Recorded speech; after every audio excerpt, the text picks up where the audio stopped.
Hello, everyone. It's Heather Campbell, and welcome to Curveball. Today, I am here with the lovely Deborah Ann Baker. And one day in her life, well, actually, it just stopped. Illness literally came out of nowhere and slammed the brakes on everything: her business, her identity, the version of itself that always seemed to hold it together. In that silence, she found something completely unexpected. The little girl inside who once got scolded for coloring a tree purple, well, don't you know that trees are brown and green?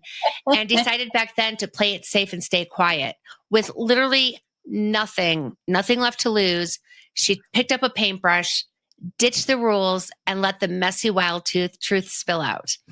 That moment cracked open a whole new life for Deborah. Do people call you Deborah or Deborah Ann? Deborah. Deborah. Okay.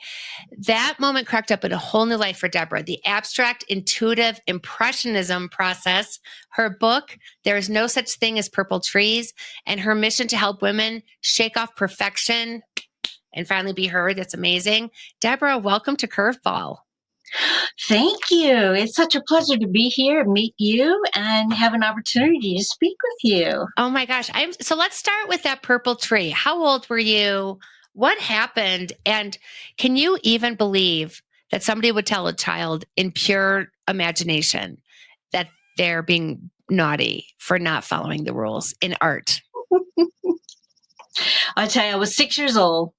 Oh, It was our art day at school. And my grandmother had just given me a package of 16 colored crayons. oh yeah. I know And that feeling. Yeah. before that, we had 8. Yes. It was kind of exciting. And the teacher gave the instructions. Now we're going to draw a tree. And that was it. So as a kid, I used to run through the golden fields and climb gigantic oak trees. If you've ever been to New Orleans, you know the sprawling oak trees. And I'd climb up in there and I would sketch and color. And I would see things differently or that other people couldn't see. And I took out the purple crayon and I was so excited. And I started just drawing this purple tree here and a purple tree there and a purple tree there, all excited. And it came the time where the teacher came around to each of us and showed our drawings or paintings to the class, and she made comments. She got to me and I was like, I'm so excited. And she picked it up and she held it up to the class and said, Deborah, there is no such thing as purple trees.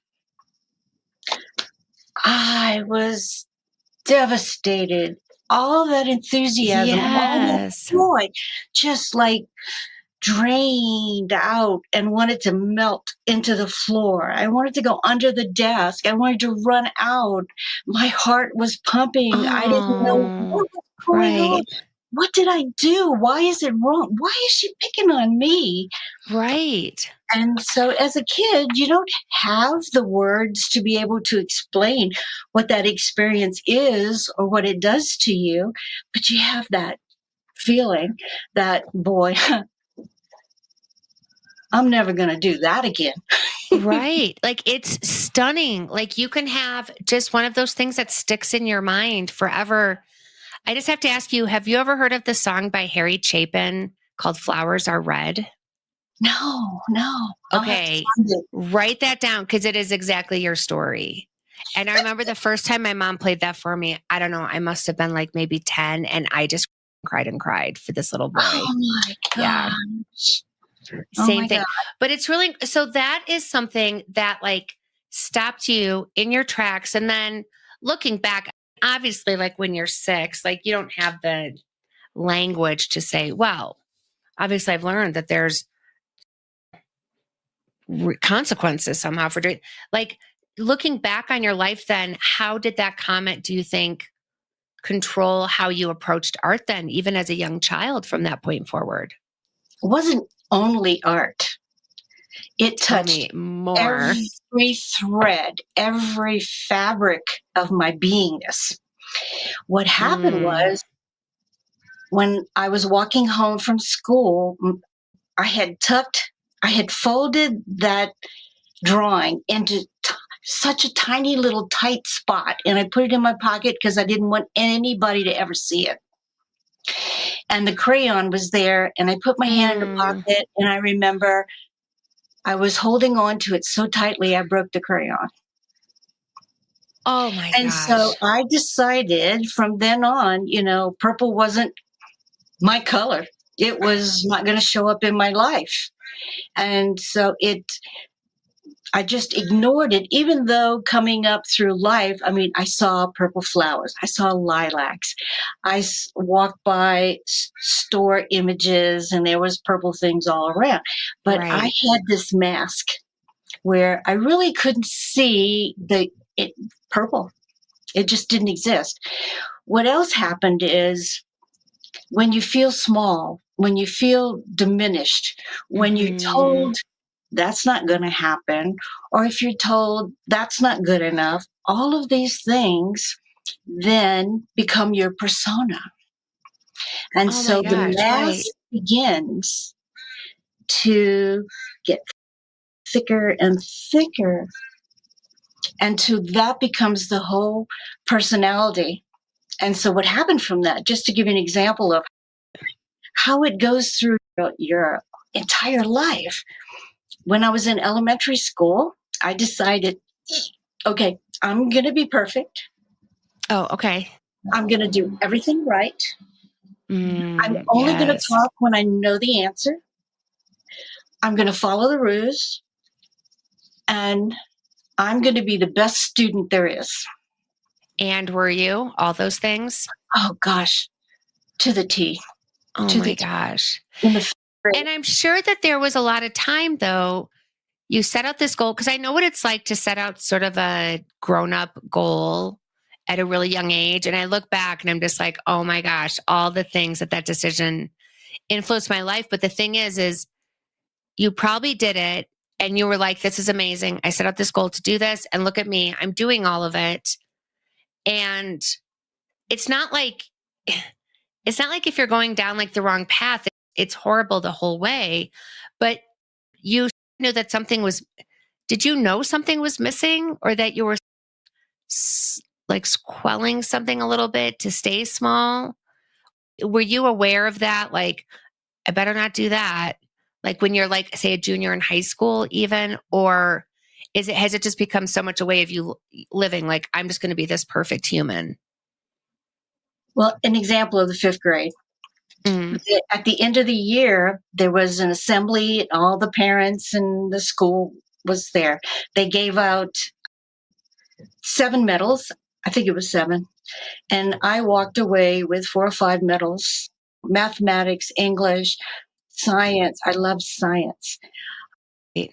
And the medals were hanging on around my neck. And as people were clapping and excited about it, I didn't really hear. I could see them, but I didn't hear the applause. Mm. And as I walked off the stage, I heard the medals clanking. And when I got off the stage, I was like numb Right. and I couldn't explain it. I was thinking, well, I did all this and I got the recognition. Shouldn't it feel good? Shouldn't I be Right. on top of the world? But I wasn't. Oh But I my gosh. wasn't. So fast forward then into your adulthood. How did that impact like your schooling, the kind of jobs you took, who you maybe chose to be in a relationship with? This can be delicious. Yeah. Oh, do tell. Okay, so moving on, say going to college, I had to get my PhD. I had Mm. to prove that I was smart. I had to prove that I had worth some kind of way. So I went through and got my PhD in counseling Oh my psychology. gosh. Right. So within a year of my PhD program, I was working on a research project Mm-hmm. and I presented in New York at a conference, New York City. And that's almost unheard of. to be published so soon after having your PhD. Right. Same thing happened. All the excitement of New York, the excitement of presenting the paper and having the questions. And I remember I was invited to hot tub after the conference where everybody kind of like Oh la just lets la. go Yes. and relaxes and all this kind of stuff. And I Yes. can remember here I am with the top researchers around the country, Mm-hmm. and I'm still not feeling good enough to be in the room. Still So not then, good enough, but then you're going on in your life, right? So, right? but by this time, you're probably like what, in your early 30s, late 20s? Early days, You're a counseling and psychology expert. So, what right? is your assessment of yourself then? So with the mask, if we don't really look at what's going on with the mask, Mm, so I then worked with folks that were dealing with cancer and the cancer patient because my mother had cancer. And I went through mm-hmm. that whole episode with her. So I wanted other people to feel good and not take it as a death sentence because back when it was a death sentence. Right. And then I got like, oh my gosh, this is burning me out. So let's go into creativity.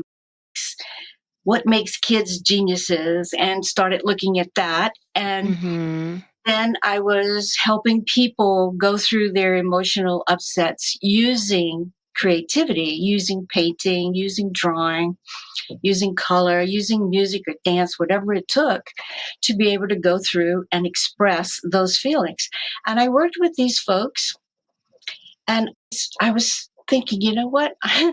I need to do this for myself. Yeah. Gee whiz.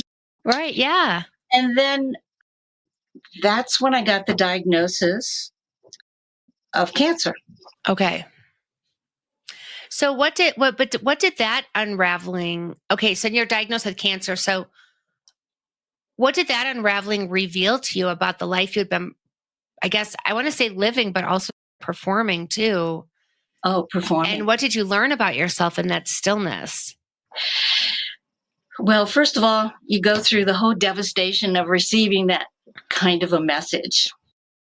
The idea that it just cracked me wide open.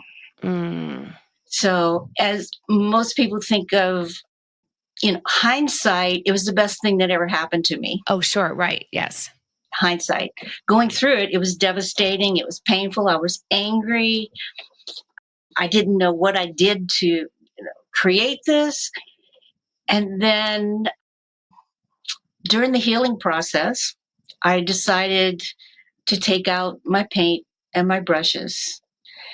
The first thing I did, I Can you was just so tell me though? Wait, can you just tell me about that moment? Like, okay, so even though Miss Anti Purple Tree, your teacher, was like, no, that's not how it is.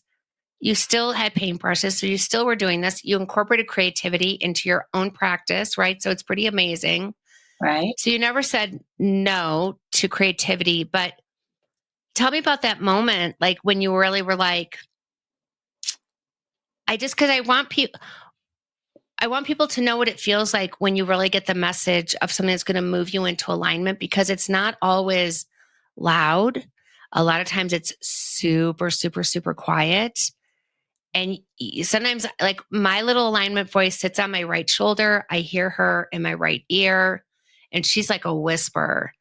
And it's almost like when a hummingbird comes up and like is flying in front of you, you don't want to do anything to scare it away. But at the same time, I'm like, I didn't quite get that. Like, can you just tell me what you said again? So tell me about this because this was obviously a big thing for you to pick up your paintbrush at that point. What did it feel like in your mind? And then how did you have to tell yourself a long time to convince yourself to do it? Or was it an easy ask of yourself? And then what did it feel like picking up the paintbrush to do something for you? Oh my God, do you remember the first thing you painted? Oh, Oh my God. Okay. yes. Answer all of those questions, not necessarily in that order. All right. So I was recuperating after having the surgery. And so I couldn't work. My body was very weak. I was still in the anger stage. And you get to a point where you tell yourself, well, if it's cracking, let's get to the core. Right. I want to be finished. I want this over with. I want to have a joyous life. As I was contemplating all this and being angry, it was like you said, a whisper, pick up the brush. And oh gosh, that means I got to drag one myself. more thing. Yes. Gotta go drag myself down to the garage and pull things out. Right. Yes. Hesitantly, so I did. I took out a canvas, took a deep breath, and said, okay, I'm here, now what? Took out the paints, picked up the brush. What color? Picked up red. And I just on the canvas. I was throwing paint. I was stabbing. I was dabbing. I was using my fingers. Everything. And then I picked up black. Splattered black. And then I picked up blue. Blue. I love blue. Yes. Yes. And start using blue. And I just went into this mode of nothing else existed except the canvas and my getting it all out, so to speak, just putting it all on the canvas. And then I took a step back. Holy bejeebies, that is so ugly. It is absolute mess. But like, of course you want it to be like this total moment, right? Where someone's like, was it just amazing? And you're like, oh yeah, I have it in my living room right now. And you're like, nope. But it's probably beautiful in all of that. Like, so then I ask, what are you trying to tell me? What I'm expressing, this is coming out. And so what is the culmination of all of this? And so it showed me the chaos. It showed me the mask. It showed me the perfectionism. It showed me tiny, tight spaces. And it showed right up here in the corner, there was no paint. I was like, what's that? It's like, that's the new script. That's the new script. You have to paint it. You just have to start painting it. So from that moment on, then I started painting every day, and it became like, I don't really like the words like ritual or that kind of thing, but it was like that. It became my meditation. Yeah, that's beautiful. Painting. And what was so freeing about it is I've had a few art classes and trainings, art therapy, all this kind of stuff. And I just threw out all the rules. Perfectionism, do it right, stay, use only use this many colors, don't do that, don't go over the edge, all of that. Yes. It was gone. How do you do that? Because that sounds amazing. And as a creative, like in my field, like my output has to be perfect. Like you can't have a billboard with like a typo, or you can't get like your client's colors wrong like that. So the output has to be really, it's highly synthesized by the time it goes through like all the review processes and things like that. But I love this idea of throwing out other rules, but like, how do you do that? How do you do that? Because I really want to know so I can do it too. Okay. So what happened with going through this process for myself is that's where the abstract, intuitive, impressionism process. Amazing. Okay. That's where it was born.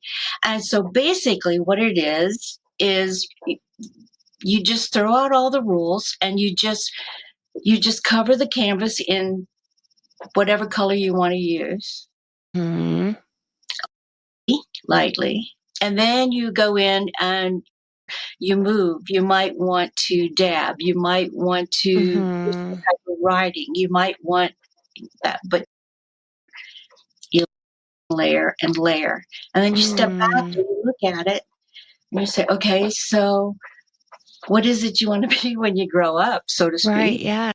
Yeah. What are you telling me? What is it we're creating here? Because it is actually getting to recognize your own soul and your own true Right. self. Yeah. And you're allowing that to express the creativity because we're all creators. Right.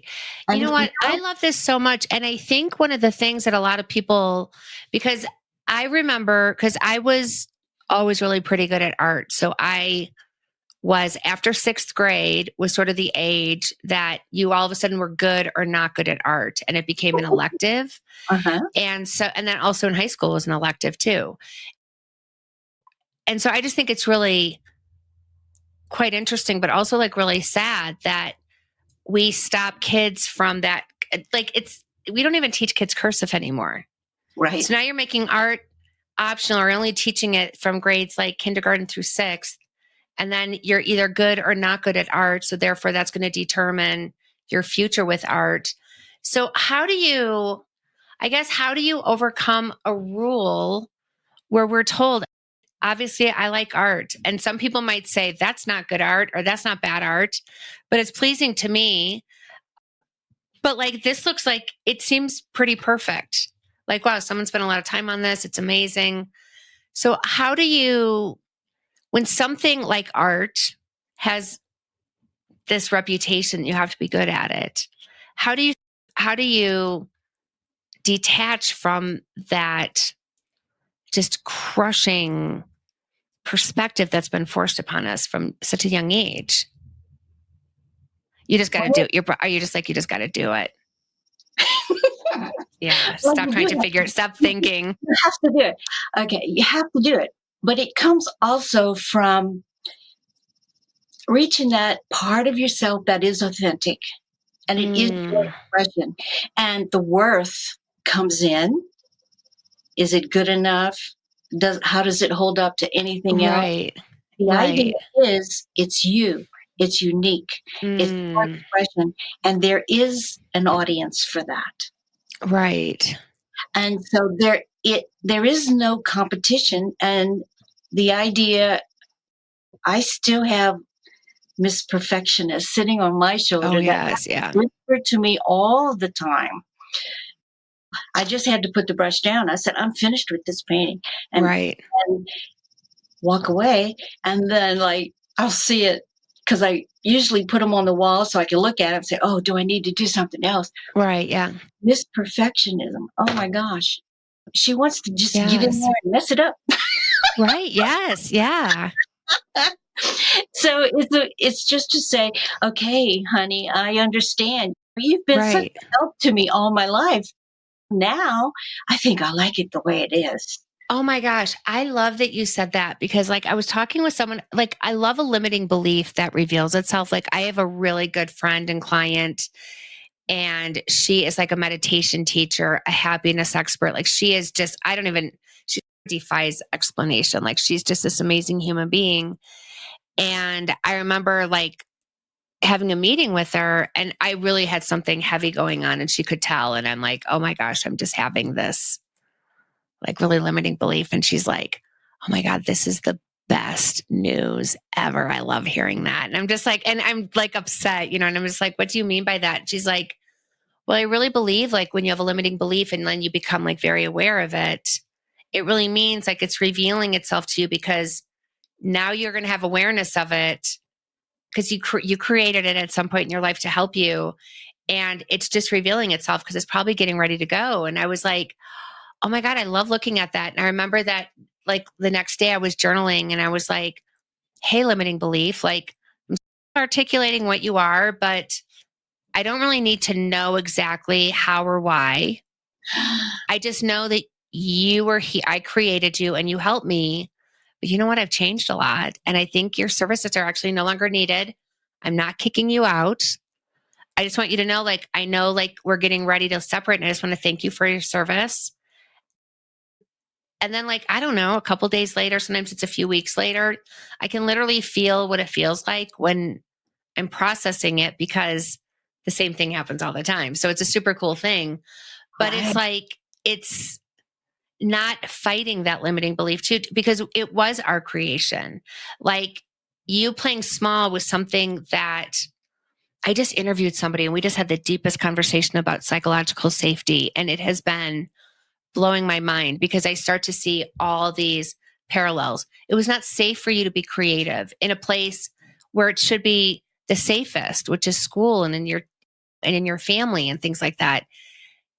And so I just think, so you created a limiting belief, which is no purple crayon, like purple's not my color, right? Like, and then lived your life by that until you all of a sudden were like, gosh, little 6-year-old Deborah came up with that. And you know what? Like, I've been carrying that around and it helped. It worked. I got through school. I have my PhD. I have all this stuff. It helped me get everything I wanted at that time, but I'm different now. So I love that you're saying that. So talk to me a little bit more about your experience with those limiting beliefs. Okay. So it's interesting. I love quantum physics, Oh and yeah, I I've do been too. doing a lot of reading and using a lot of that. The body, because when I was going through healing my body, I knew that the doctors tell you, okay, so we got it. We got to watch, and we got to watch you for 7 years, and you Right. might come Yes. back and all this stuff. And so I just said, I had enough. This is it. I'm done. I'm done with this. I am done with torturing my body because Right. Yes. I'm not living who I really am. Right. Right. Yes. And even in relationships, I've been married 3 times Okay. and very short lived Mm, marriages. The longest one I had was 10 years. okay. One was 13 months, one was 3 years. Deborah. When I was a young kid, yeah, you groomed to get married. Right. Yes, When of course. Yeah. Like, you're doing all the right things. And then that was one of the totally things step. that, well, and I give you credit for like realizing that, because a lot of people don't. So then they're in a marriage, they're just like, oh my God, what have I done? And they stay in it. I interviewed somebody for this podcast and she had the best line. I don't think she made it up, but she's the one who told me. So I will forever attribute it to her, Dr. Zaria Rubin. And it said, no matter how far down you are on the wrong road, turn back. So you were like and so I really give you a lot of credit for doing that, because that is not easy. So I love it. You have a level of self-awareness that I think is really pretty cool. So, because in your book, there's no such thing as a purple tree. What, like, I'm so interested because, like, tell me, what did you learn through the writing process that you hadn't uncovered through painting? And then how did writing that book connect you then even deeper to your own painting? Oh my goodness. As I believe that when we start working on ourselves and becoming more authentic, I don't think you get to a point where you're done. No. It is like a forever journey Yes. into finding out who you are and then creating that bliss in your life that you Right. Yes. were missing all this time. During the writing of the book, I must have gone through about 6 tissue boxes because even though I had worked through all, everything that I was doing in the book, the actual writing of it, the actual publishing, the vulnerability, the Mm-hmm. it's like all of that stuff I was reliving it, but differently. Mm, So I was feeling what it was in each of the segments in the book. And yet it was like it was all rising to the top and mm. floating away, floating away. So it was was very, uh, Cathartic. Yeah. I love that. Yes. It's a it great word, but a bitch to say. Yeah. it was because I did cry a lot going through it. And then, Right. Did you get to cry? Because, one of the things you said, like when you were sick, like you were angry, but did you get to like some of the things, like I look back at some of the things, like I would say, like our trauma things, and I'm just like, God, considering like I really wasn't even aware that I had like a trauma trigger or that I was like super affected by this, like all the way into my 50s. It's like, had I not known that, it's like did you ever have a moment where you're able, like, I think part of it is going back and just being like, wow, as like a little girl, I had a lot going on. Like I had a lot of like grown up things happening or a lot of grown up thoughts, or I was just aware of things in a different way. right, And you sort of look back at that, just be like, wow, when I was 10, like, and then you see a 10-year-old and you're like, wow, that's very young to be experiencing all this. And you're just like, well, that's just my life. Like, that's just how it was. So did you have those kind of moments where you're going back and like, oh, I just really like want to go back and always hold like little Heather. I had this trauma coach and she's yeah, like, please put a picture of yourself, like of you from first grade, because that is when you're feeling that way. That's who needs attention right now. And sometimes we're so hard on ourselves when we're trying to heal. We're doing the work, like we're doing all the things. We can be like harsh in our language. Like, I got to kick myself in the pants. I'm really struggling with this. It's like we use very aggressive language towards ourselves. And did you have moments where you were actually able to love on little Deborah and purple crayon, who I like to call purple crayon Deborah? absolutely. Oh, One of the things I did was I, as an adult, went back in time, and I used to have a reoccurring dream of being 6 years old in a pink dress sitting on a suitcase and nobody else was around. And I never could really understand the dream for a long time. I didn't understand it. And so, what I did in this process, I went back in time and I got this great big rocking chair mm-hmm, and I picked up that little girl off the suitcase and I put mm-hmm, her in my lap and I just rocked. And mm, I caressed her hair and I talked to her. And I told her that there were things that happened that you didn't understand, and you made certain decisions and you carried it through. And that was the most courageous thing mm, that you have done. You're still alive, you're healthy, and now things are going in a different direction. I right. really appreciate you. I Mm, want you always to be around. We're just going to do things a little differently because right. now Yeah. I am going to take care of you. Yeah. You're safe. You're safe now. Right. I got you. Right. Oh my gosh. I literally just got a full body. Like I have goosebumps on my cheeks right now. I'm just like, oh my God, this is so good. Okay. So you said something really beautiful. You said we don't need to be fixed. We need to be witnessed. For women listening to this who feel unseen in their own lives, which is just so many people, like just going through the motions or doing their absolute best, just being like, is this enough? What does being witnessed look like in practice, and how can we begin to offer that to ourselves? One of the things is getting in touch with your authentic self or with your soul and Mm, allowing that expression to come out. An example, I'll give you an example, like in a marriage, 3 marriages. I attracted those folks into my life that were in love with the mask. I never Mm. I never felt loved.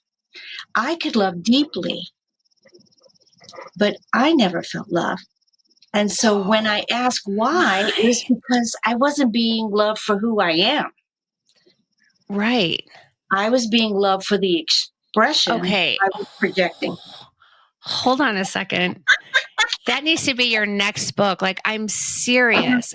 That is absolutely probably one of the most self-aware things I've ever heard anyone say. So I just want to make sure I heard this correct. Okay. I just want to make sure I got this because it's really pretty amazing. It's like, I could love people deeply because I knew who I was authentically, but the people who loved me loved this persona mask that I had created. So Right. even though they loved that mask, they couldn't really love the real me because they maybe didn't even know her. Number one, because you didn't reveal, like, Right. and it's not, you are not your mask. Oh my Right. God. Like, So if you're not being you seen, just seriously, I'm going to call my therapist and say, we're done. All my problems have been solved. bless you. Yes. That's what I love about this whole process, because once you take the mask off and you realize, Mm, it served a purpose. but it's so heavy. It is. And how Yeah. many, and oh my gosh, like I said, every thread in the fabric of my life was affected, and I didn't know it. Right. So when people say, like, find your authentic self, that sounds amazing. And I know that there are some people listening who are just literally like, I don't even know what the flip that means. So, like, what's one of the first ways to just even dabble into that part of yourself? Because some people are, you can, and maybe this is not for the people who are just like, you know what, I know that I have that, but you know what, my life is fine right now. If you're, but like if you're searching, what is the place that you can just, the first place to go to find your soul, to meet your soul? I would say the first thing is to start journaling. That's one of the things Mm, that I use in the retreat. I have different kinds of prompts. So one of them is to ask yourself, go back to when you were 6 years old and mm-hmm, what happened? Did anything happen to make you feel small? mm, And just right. right. No judgment, free form, just right. And then what is it you might be hiding, or what is it you don't want anybody to know? What's because it's shameful. Nobody Yes. wants to talk about the shame. They'll say, No, "Oh, I'm shame is angry." just, it's like so hard. It is just like the tenderest of all. I just know how hard shame is. Like, it's hard. And I think I can see why people are like, well, I remember like when I started to see this therapist, he was like, and don't worry, Dr. Day, I'm not going to fire you after this. The very first time I saw him, he was like, there are 5 emotions: mad, sad, glad, afraid, and hurt. And I was like, what if you feel betrayed? And he's like, no, bring it back down to one of like those really core emotions. And I remember telling him, like, well, I'm for sure will actively go out of my way to avoid 2 of those emotions. And he's like, which ones? And I'm like, sadness and fear. And he's like, why? And I'm like, oh my God, who wants to be sad or afraid? And he was trying to explain to me, he's like, when you allow yourself to feel all emotions, you become like this whole self-actualized person. And I'm like, okay, whatever, person who studied this and like teaches this and all this stuff, it has way more experience around this than I do. Whatever. But now I understand exactly. And I remember the very first time I really allowed myself to feel sadness because I grew up in a pretty like complex alcoholic structure where there's like one emotion, happiness. And so sadness was one that was usually like exiled. And so I remember feeling sad and then just being like, well, I sort of know why I'm avoiding it, because it feels terrible to feel sad. But then at the same time, now that I know, like, you can process, I have a much different relationship with those emotions now. I have no problem feeling sad or afraid. I don't mind feeling sad. I don't like feeling afraid, but I'm not going to exile it. Fear is just fear. It just is what it is.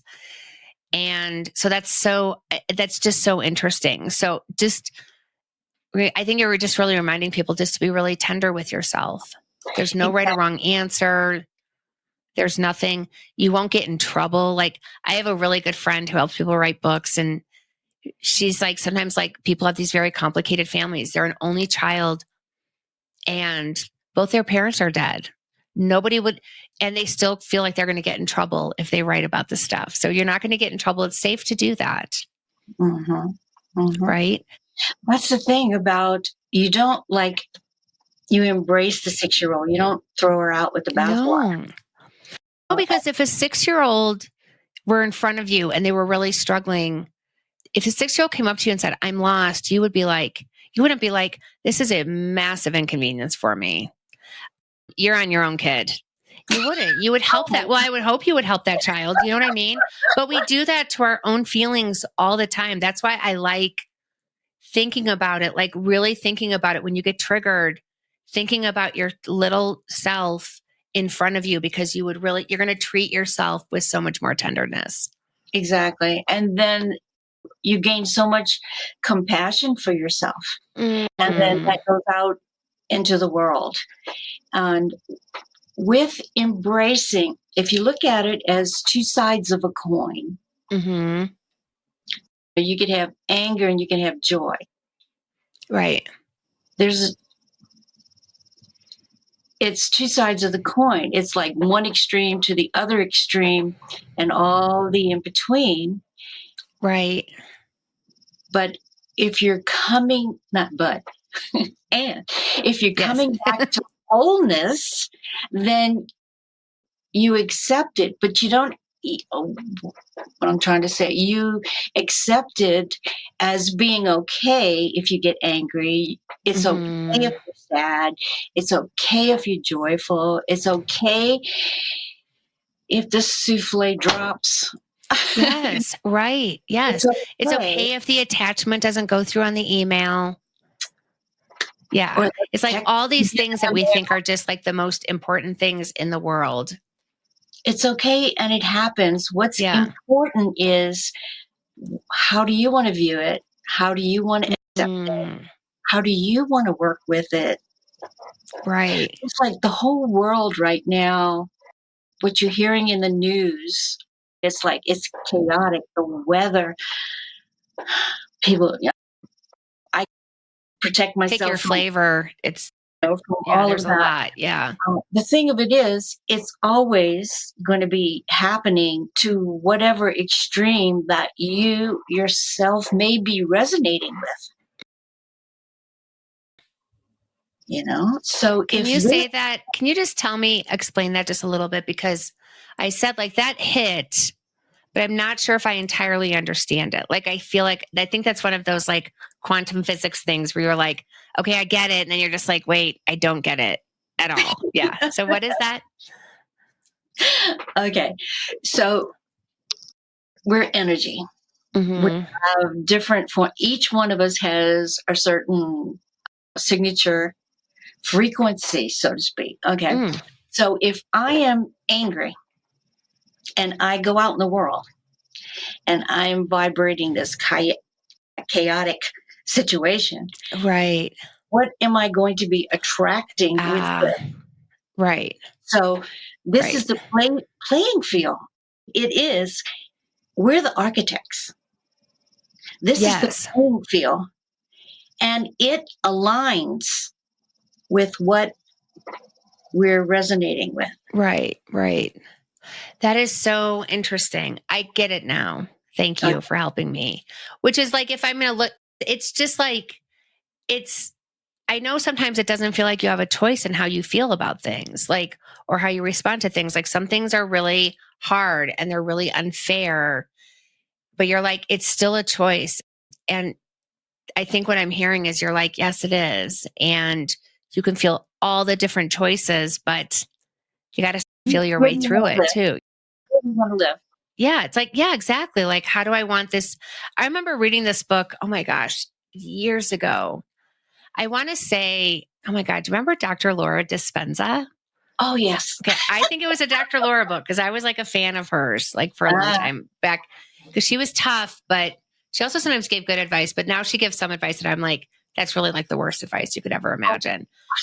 But I remember her saying, like, one of the things that she did when she really wanted to make a change is she's like, I would think a year from now, how do I want to look back on this situation and have remembered myself having acted? And I always thought that was a really good way to project yourself into the future to say, okay, when I'm looking back at this situation, how do I want to remember myself having acted? And it's like, do I want to say, like, I just stayed in my basement for 12 days straight and didn't shower and I didn't do anything? And you might be like, that's incredible. Or you could have said, you know what?